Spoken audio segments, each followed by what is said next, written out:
আজ বাজারে দেখতে পেল এক নতুন ধরনের মাশরুম। চলো আজকে এটাই রান্না করে দেখাই।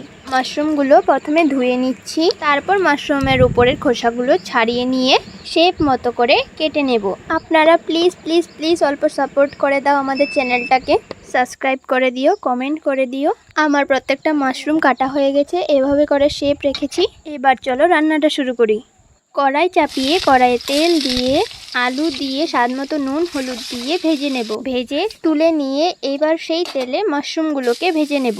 ভালোভাবে মাশরুমগুলোকে কিছুক্ষণ ভেজে নিয়ে তারপর তুলে নেব। তুলে নেবার পর আবারও তেল দিয়ে গোটা জিরে তেজপাতা ফোড়ন দিয়ে মশলা দিয়ে দেব, যার মধ্যে রয়েছে আদা লঙ্কা এবং টমেটো পেস্ট করে মশলাগুলো বানিয়ে দিলাম।